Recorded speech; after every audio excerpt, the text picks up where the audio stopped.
اعوذ باللہ من الشیطان اللعین الرجیم بسم اللہ الرحمن الرحیم۔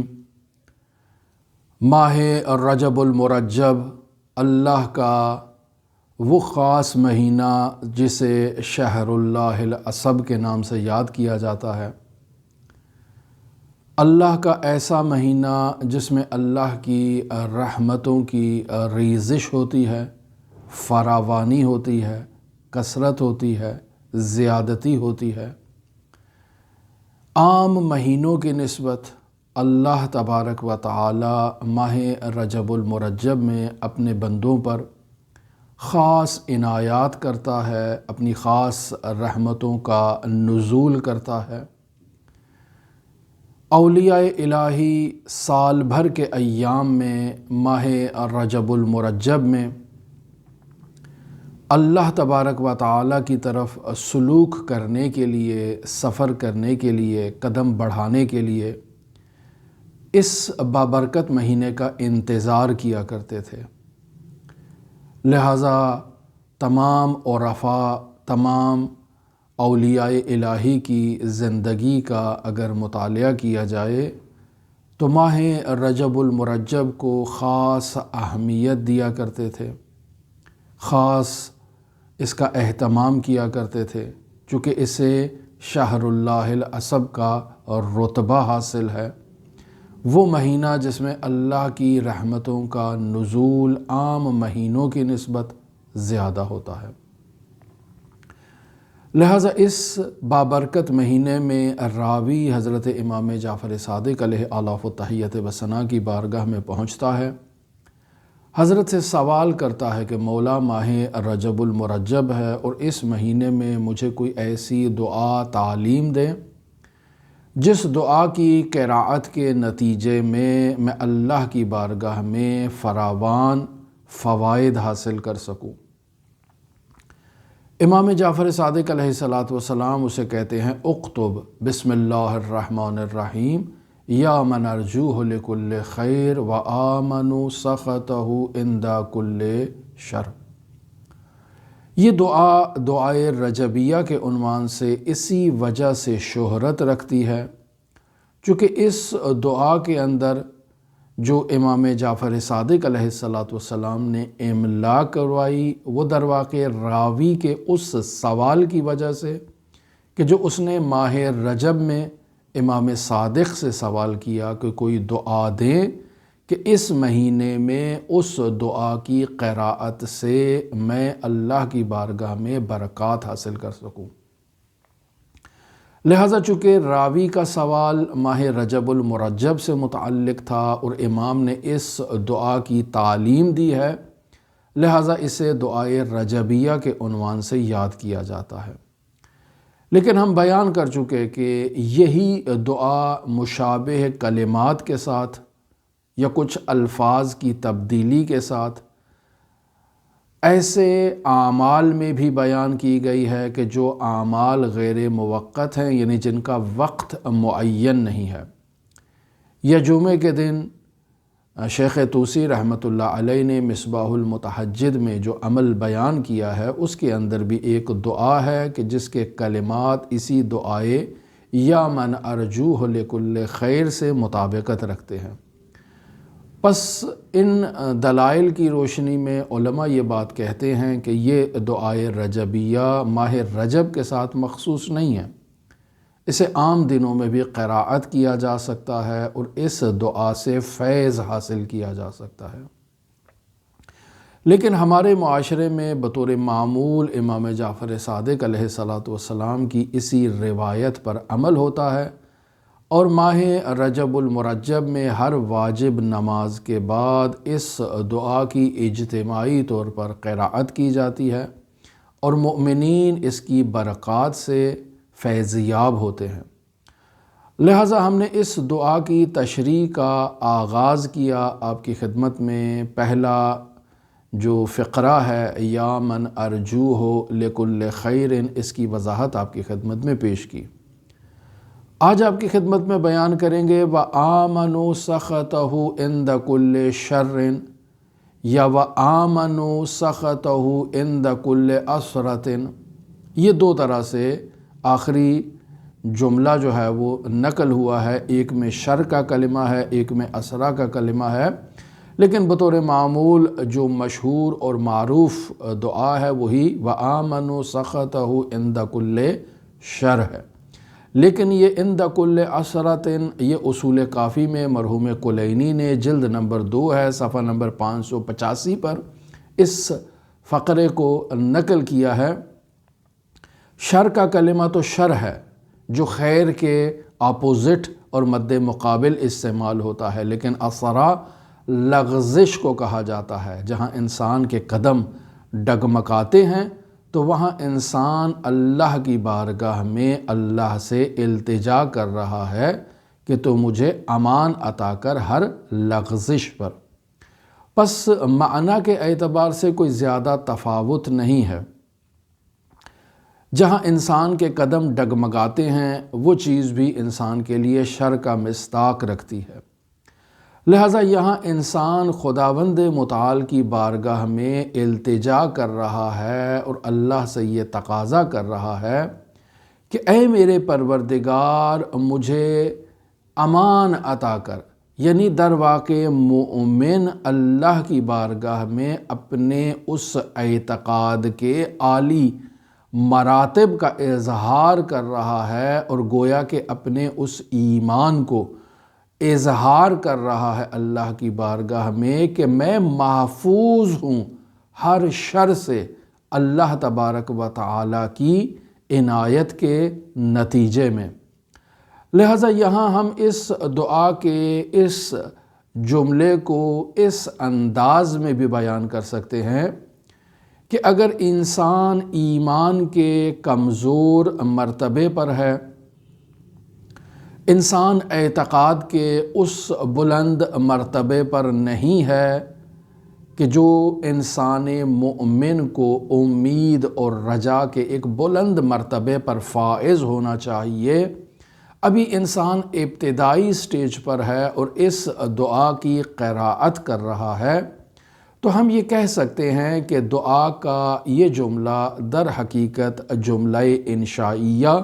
اور جملہ دعائیہ ہے، یعنی مومن اس بات کا اظہار کر رہا ہے کہ ہر برائی کے وقت میں اس کے غضب سے امان کا تقاضا کرتا ہوں، یعنی اللہ سے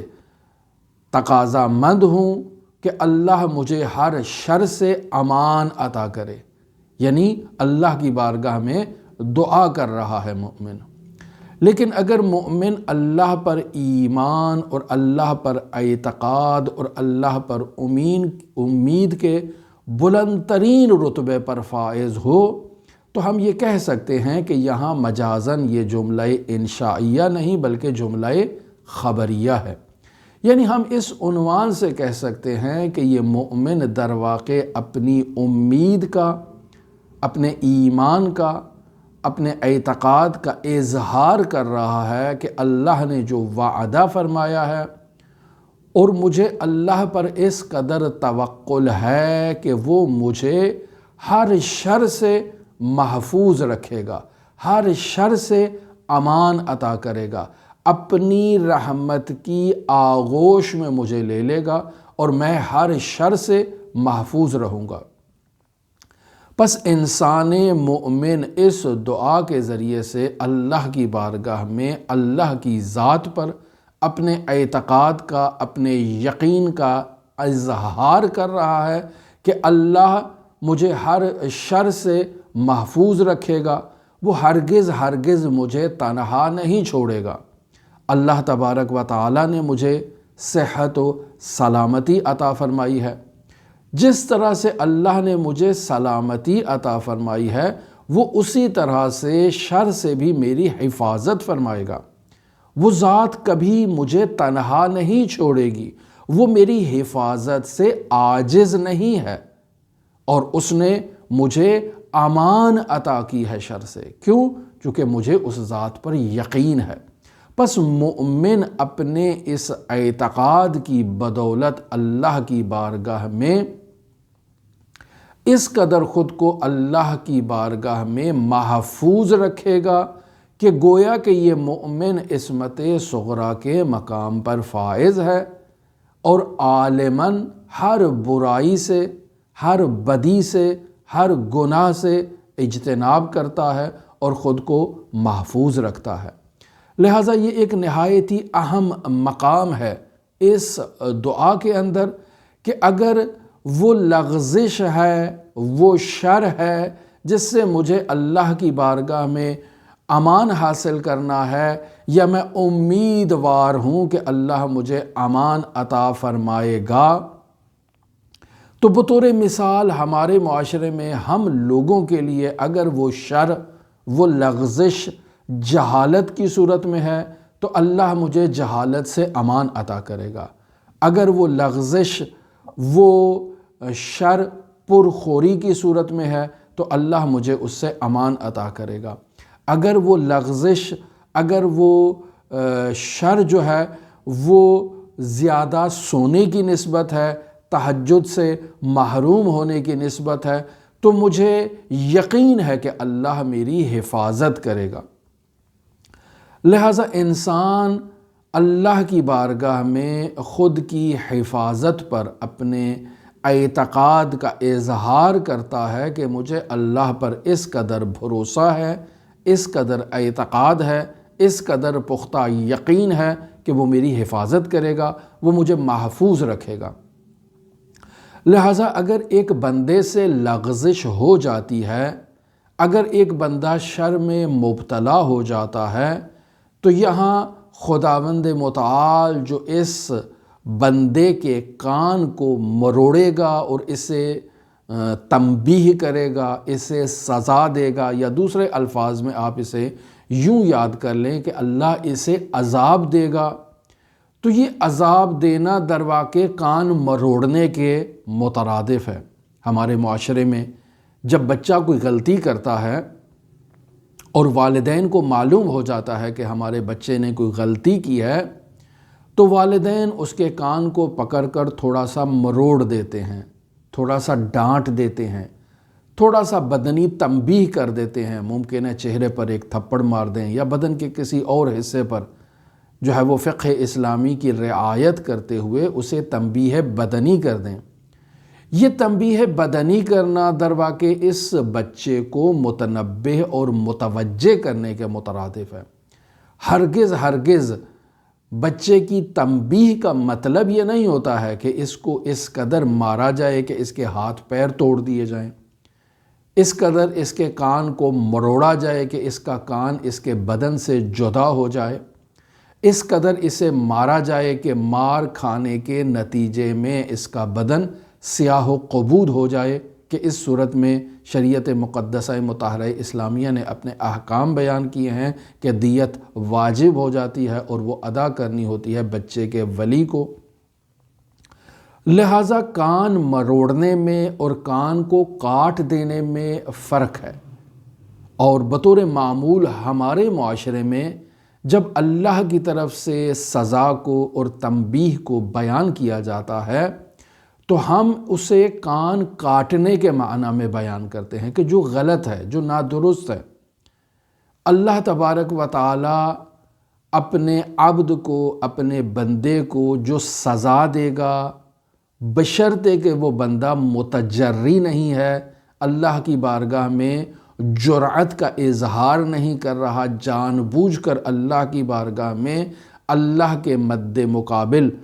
کھڑا ہو کر، قیام کر کے، طغیانی کر کے، اللہ کو للکار کر وہ یہ نہیں کہہ رہا کہ دیکھ لو میں گناہ کر رہا ہوں، جو کر سکتے ہو وہ کر لو، نہیں، ایسا نہیں ہے، بلکہ اس سے بھول چوک میں کوئی لغزش ہو گئی، اس کا پاؤں پھسل گیا، یہ کسی گناہ میں مبتلا ہو گیا، فوراً متوجہ ہوتا ہے، اللہ کی بارگاہ میں توبہ کرتا ہے، استغفار کرتا ہے۔ لہٰذا خداوند متعال اسے کان مروڑتا ہے، اسے تھوڑی سی تنبیہ کر دیتا ہے تاکہ یہ متوجہ ہو جائے اور اللہ کی راہ کی طرف واپس بازگشت کرے، اور تھوڑا سا اللہ کی اس مختصر سی سزا کے نتیجے میں یہ عبد مؤمن اللہ کا خالص مؤمن بن جائے، خالص اللہ کی بارگاہ میں حاضر ہو۔ لیکن وہ شخص جو متجری ہے، ہماری اس سے بحث نہیں ہے۔ متجری کیا کہتا ہے کہ میں تو علی کا شیعہ ہوں، میں تو اہل بیت کا عقیدت مند ہوں، لہٰذا جب میرا دل چاہے میں نماز پڑھوں، جب دل چاہے نماز کو ترک کر دوں، جب دل چاہے شراب پیوں، جب دل چاہے شراب کو ترک کر دوں۔ ہرگز ہرگز ایسا مطلب اور ایسی مراد یہاں پر نہیں لی جا سکتی ہے۔ وہ واقعہ جسے آپ کی خدمت میں پہلے بھی بیان کر چکا، حضرت امام علی ابن موسیٰ الرضا علیہ الاف و تحیت و ثنا زید النار یعنی زید بن موسیٰ بن جعفر کو مخاطب قرار دے کر کہتے ہیں کہ اے زید، تم گناہ کرو، اللہ کی نافرمانی کرو، معصیت کرو اور اللہ تمہیں جنت میں داخل کر دے، اور تمہارے والد موسیٰ بن جعفر علیہ السلام کو اللہ کی اطاعت، اللہ کی فرمان برداری، اللہ کی عبادت کے نتیجے میں اللہ جنت میں ڈالے، تو تم دونوں میں سے کون اللہ کا زیادہ مقرب بندہ کہلائے گا؟ یقینی بات ہے کہ تم اللہ کے زیادہ مقرب ہوگے موسیٰ بن جعفر کی نسبت۔ کیوں؟ چونکہ انہوں نے اپنی زندگی اللہ کی اطاعت اور فرمان برداری میں گزاری ہے۔ اللہ کی اطاعت اور فرمان برداری کے نتیجے میں انہیں اللہ نے اپنی بارگاہ میں بلند مقام عطا کیا ہے، اور تم اللہ کی بارگاہ میں متجری ہو، نافرمان ہو، گستاخ ہو، اور اللہ تمہیں اس گستاخی کے باوجود موسیٰ بن جعفر کے ہمسائیگی میں جنت میں جگہ عطا کر دے، تو تمہارا مقام تو پھر زیادہ بہتر ہے موسیٰ بن جعفر سے۔ لہٰذا ہرگز ایسے نہیں ہے کہ تم نافرمانی کر کے اللہ کے مقرب بن جاؤ۔ بس جو انسان عامداً اللہ کی بارگاہ میں جرأت کرتا ہے، تجری کا اظہار کرتا ہے، گستاخی کرتا ہے، اور پھر وہ کہتا ہے کہ مجھے اللہ پر بھروسہ ہے، مجھے اللہ پر ایمان ہے، تو ایسا نہیں ہے۔ یہ درواقع اللہ پر ایمان اور بھروسہ ایسے مومن کے لیے ہے کہ جس کی اللہ حفاظت کرے گا، جسے اللہ ہر لغزش سے، ہر شر سے محفوظ رکھے گا، جو اللہ کی بارگاہ میں متجری نہ ہو، جس سے بھول چوک میں کوئی گناہ ہو جاتا ہے فوراً استغفار کرتا ہے، اور استغفار کی وہ 6 شرائط جو حضرت سید الاوصیاء امیر المؤمنین علی ابن ابی طالب نے نہج البلاغہ میں بیان فرمائی ہیں، ان کی رعایت کرتا ہے، ان کی پابندی کرتا ہے، ان کی پاسداری کرتا ہے، اور پھر اللہ کی بارگاہ میں مقرب ہو جاتا ہے۔ لہٰذا مومن ہمیشہ اپنے دل میں خوف اور رجا کے درمیان سفر کرتا ہے، کبھی متجری نہیں ہوتا۔ لہٰذا خداوند متعال اسی مومن کے بارے میں کہ جو اللہ پر اعتماد کرتا ہے، اللہ پر بھروسہ کرتا ہے، اور اللہ کی بارگاہ میں اپنے اس ایمان کا، اس اعتماد کا اظہار ان الفاظ میں کرتا ہے، وَآمَنُوا سَخَطَهُ عِنْدَ كُلِّ شَرٍ، کہ میں اللہ کی بارگاہ میں یہ التجا کر رہا ہوں، یعنی ابتدائی ایمان کے مرتبے میں، کہ وہ مجھے محفوظ رکھے گا۔ کس چیز سے محفوظ رکھے گا؟ اپنے غضب سے۔ کب غضب سے محفوظ رکھے گا؟ عند کل شر، کہ جب شر میرے سامنے آ جائے اور میں شر میں مبتلا ہو جاؤں تو وہ مجھے اپنے غضب سے امان عطا کرے گا۔ اگر میرے پیر پھسل جائیں تو وہ مجھے امان عطا کرے گا۔ مجھے اللہ پر ایمان ہے اس قدر، اور اگر انسان اعتقاد کے اس بلند مرتبے پر فائز ہو تو پھر وہ خبر دے رہا ہے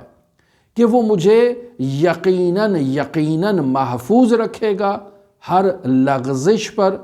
اور ہر شر سے، اور اس شر میں جب میں مبتلا ہی نہیں ہوں گا تو وہ مجھ سے غضبناک بھی نہیں ہوگا۔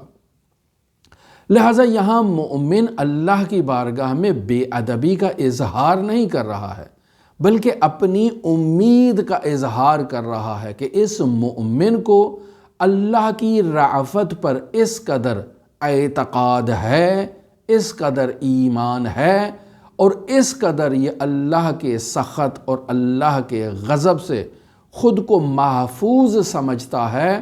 کہ یہ کہتا ہے کہ جس طرح سے وہ بیماری کے وقت میری حفاظت کرتا ہے، جس طرح سے وہ میری زندگی کے باقی معاملات میں میری حفاظت کرتا ہے، تو اسی طرح سے وہ اپنی بارگاہ میں اگر مجھ سے کوئی گستاخی ہو جائے تو وہ مجھے موقع دے گا کہ میں اس گستاخی کے موقع پر اللہ کے سخط سے، اللہ کے غضب سے محفوظ رہوں۔ وَآمَنُوا سَخَطَهُ، اور میں محفوظ ہوں اس کے سخط سے، عند کل شر، ہر شر کے موقع پر، ہر لغزش کے موقع پر میں اس کی غضب سے محفوظ ہوں۔ اس پر مجھے ایمان ہے، میں بے ادبی نہیں کر رہا ہوں، میں تجری کا اظہار نہیں کر رہا ہوں، میں ہرگز یہ نہیں کہہ رہا ہوں کہ میں جو دل چاہے معصیت کروں اور وہ مجھے معاف کر دے گا۔ کیوں؟ چونکہ میں اس کا موحد ہوں، چونکہ مجھے اس پر اعتقاد ہے، چونکہ مجھے اس پر ایمان ہے، چونکہ مجھے اس پر یقین کامل ہے کہ وہ ہرگز مجھے سزا نہیں دے گا۔ لہٰذا یہ میرے لیے ایک سرٹیفکیٹ ہو جائے کہ میں اس کی بارگاہ میں لغزش کروں، شر میں خود کو مبتلا کروں، گناہ میں خود کو آلودہ کروں، اور پھر کہوں کہ وَآمَنُوا سَخَطَهُ عِندَ كُلِّ شَرٍ۔ نہیں، ہرگز ایسا نہیں ہے۔ لہٰذا میری بدرفتاری کرنے پر، میرے اطاعت نہ کرنے پر وہ اپنا لطف مجھ سے نہیں روک رہا۔ میں اللہ کی عبادت کروں تب بھی وہ مجھ پر اپنے احسانات اور الطاف کی بارش کرتا ہے۔ میں اگر اس کی بارگاہ میں نافرمانی کرتا ہوں تب بھی وہ اپنے رحم سے جو ہے وہ مجھ سے دریغ نہیں کرتا، اپنی رحمت پھر بھی مجھ پر نازل کرتا ہے۔ لہٰذا مجھے اس ذات پر ایمان ہے کہ جیسے وہ ان کفار کو عطا کر رہا ہے مجھے بھی عطا کرے گا، جیسے وہ ان معصیت کاروں کو دے رہا ہے مجھے بھی دے گا، لیکن مجھے اس پر اس قدر اعتقاد ہے کہ وہ مجھے محفوظ رکھے گا ان اسباب سے جو اسباب شر ہیں، وہ اسباب جو اسباب لغزش ہیں، وہ اسباب جو اسباب جہنم ہیں، یعنی وہ اسباب جو اس دنیا میں میری خیر اور سعادت کی راہ میں رکاوٹ ایجاد کر رہے ہیں۔ مجھے اس ذات پر یقین ہے کہ جیسے اس ذات نے مجھے صحت عطا کی ہے، تندرستی عطا کی ہے، اپنے علم تام، قدرت تام اور مومن سے اپنی محبت کی بدولت جس طرح سے وہ مومن پر اپنی عنایات کو جاری رکھتا ہے، اسی طرح سے وہ اپنی عنایات کو مجھ پر جاری رکھے گا اور مجھے اپنے سخط سے، اپنے غضب سے محفوظ رکھے گا۔ کب؟ جب مجھ سے لغزش ہو جاتی ہے، جب میرے قدم ڈگمگاتے ہیں، جب میرے پیر پھسل جاتے ہیں۔ لہٰذا انسان جو بے شعوری میں، جو جہالت میں، جو نادانی میں انسان کے پیر پھسل جاتے ہیں، تو وہ انسان کے پیر پھسلنا اللہ کے غضب کا باعث نہیں بنیں گے، بلکہ اللہ اپنی رأفت کا اظہار کرے گا، انسان کو موقع دے گا تاکہ انسان اللہ کی بارگاہ میں گستاخی سے استغفار کر لے۔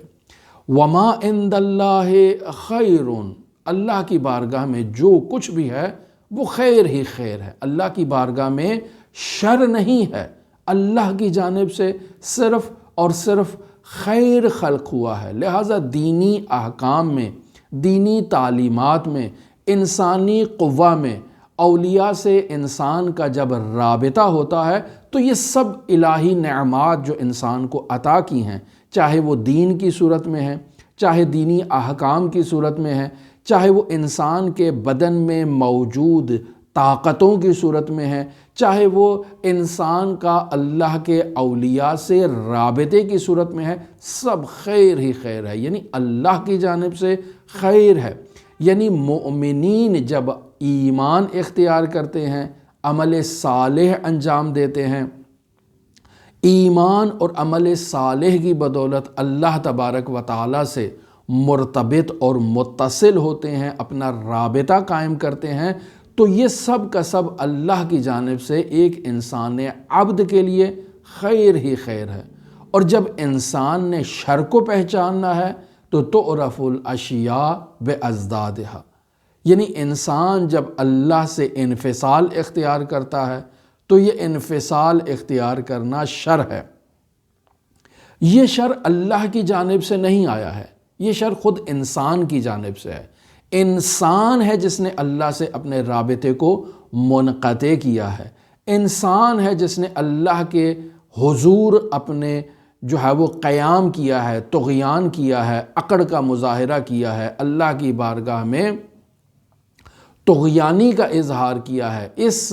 شر کو اللہ نے خلق نہیں کیا ہے۔ پس انسان اگر اپنی عقل کا استعمال نہیں کرتا، عدم تعقل کا مصداق بن جاتا ہے تو یہ شر ہے، اور عقل کا استعمال کرنا یہ خیر ہے۔ انسانی قوہ کو اعتدال میں رکھنا یہ خیر ہے جو اللہ نے انسان کے لیے عطا کیا ہے، اور انسانی قوتوں کو افراط و تفریط میں لے کر آنا، قوہ عاقلہ پر غالب کر دینا یہ شر ہے، اور یہ انسان نے خود ایجاد کیا ہے۔ لہٰذا اگر شر کو دیکھا جائے تو شر کا مقایسہ دوسری اشیاء سے جب ہم کرتے ہیں تب یہ شر ہمارے سامنے واضح ہوتا ہے اور دکھائی دیتا ہے اور ہمیں نظر آتا ہے، وگرنہ یہ شر اللہ تبارک و تعالیٰ کی مخلوق نہیں ہے۔ اللہ نے اس شر کو خلق نہیں کیا ہے، یہ شر انسان کو جو ہے وہ حاصل ہوتا ہے، وسواس کے نتیجے میں حاصل ہوتا ہے، صراط مستقیم سے ڈگمگانے کے نتیجے میں حاصل ہوتا ہے، اور یہ انسان کے اپنے اعمال کا نتیجہ ہے۔ اللہ نے انسانوں کو اور جنوں کو جو خلق فرمایا ہے تو خیر کے لیے خلق فرمایا ہے۔ شیطان نے اللہ کی حکم عدولی کی اور آدم کو سجدہ نہیں کیا، تو یہ آدم کو سجدہ نہ کرنا خود شیطان کا اپنا فعل تھا۔ خدا نے اس شیطان کو شر کی طرف سوق نہیں دیا، متوجہ نہیں کیا، ابھارا نہیں ہے، یہ شیطان کا خود کا عمل ہے۔ لہٰذا اللہ کی مخالفت کرنا خود شیطان نے انتخاب کیا ہے، وگرنہ اللہ تبارک و تعالیٰ نے انسان کو اور جن کو خیر کے لیے پیدا کیا ہے۔ لہٰذا انسان بھی اگر شیطان کی پیروی کرتے ہوئے اللہ کی حکم عدولی کرتا ہے، اللہ کی نافرمانی کرتا ہے، اللہ کی بارگاہ میں طغیانی کا اظہار کرتا ہے، تو در واقع یہ انسان کا عمل شر کو جنم دیتا ہے۔ پس شر اللہ کی مخلوق نہیں ہے، لیکن انسان اس شر سے اللہ کی بارگاہ میں پناہ حاصل کرتا ہے، اللہ سے امان کا تقاضا کرتا ہے۔ پس ہر وہ چیز جو انسان کی خلقت کے مسیر حقیقی کی راہ سے انسان کو راہ بدر کر دے وہ شر ہے، اور ہر وہ چیز جو انسان کو اس کی خلقت کے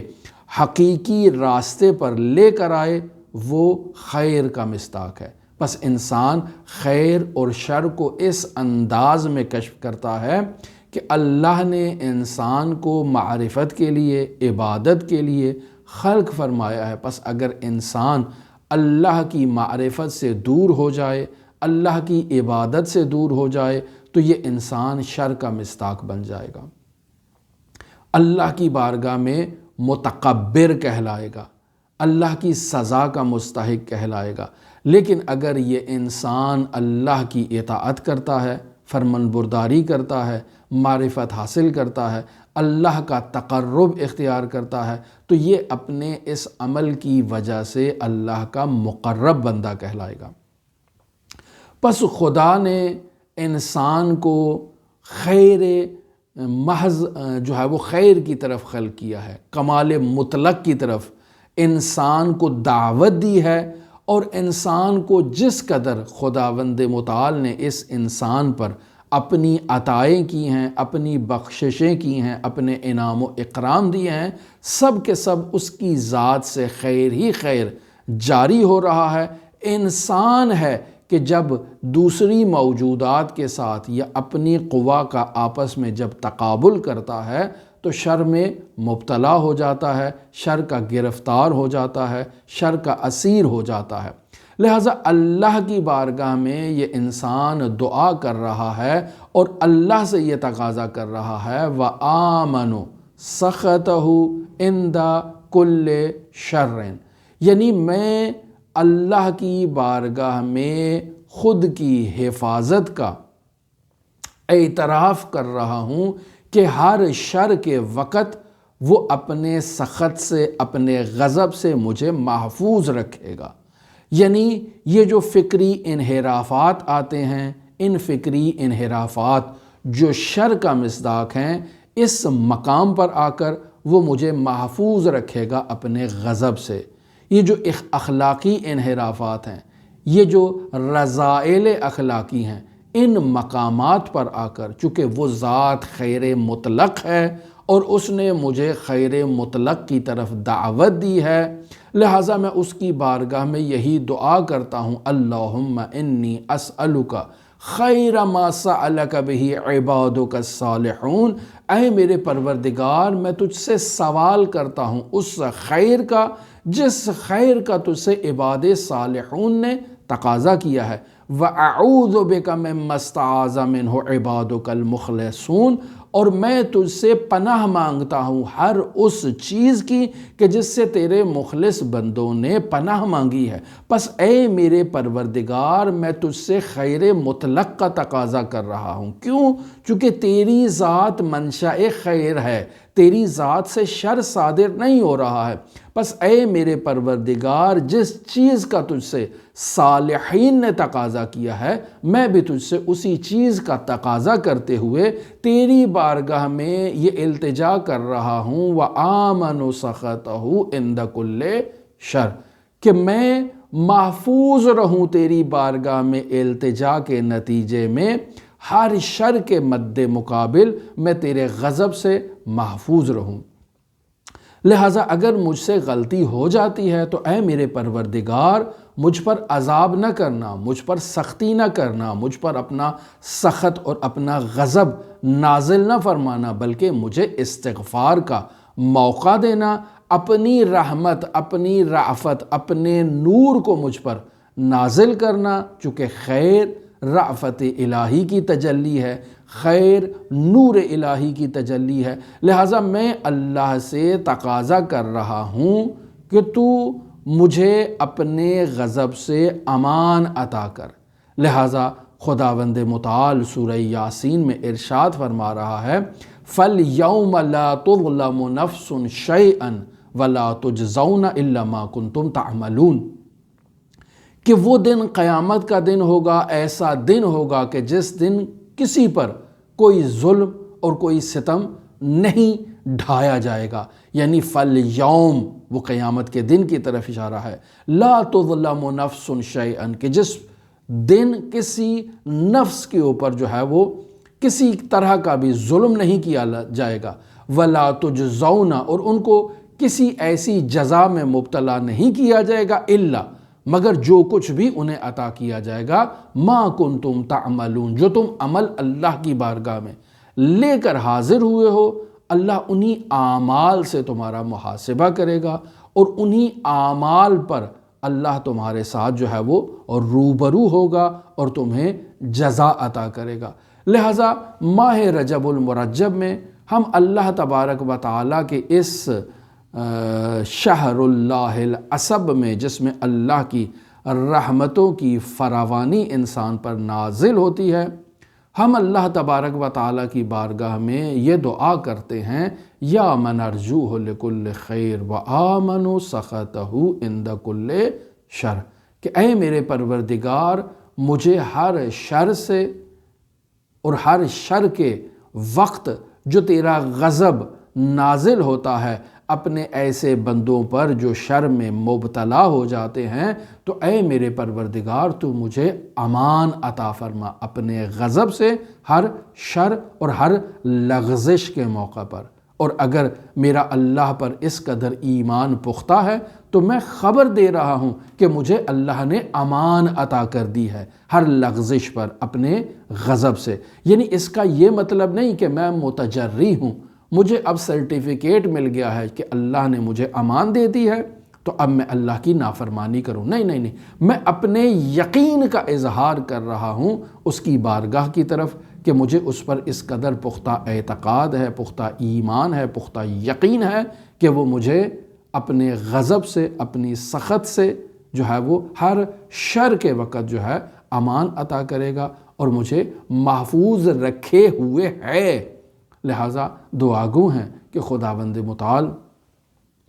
ان معارف نورانیہ کو سمجھنے اور ان پر عمل کرنے کی ہمیں توفیق اور سعادت بخشے۔ دعا گو ہیں خداوند متعال منجی عالم بشریت حضرت صاحب العصر، صاحب الامر، صاحب الزمان کے ظہور میں تعجیل فرمائے اور ہمیں حضرت کے اصحاب، آوان اور انصار کی فہرست میں شمار فرمائے۔ اللہم صلی علی محمد و آل محمد وعجل فرج قائم آل محمد۔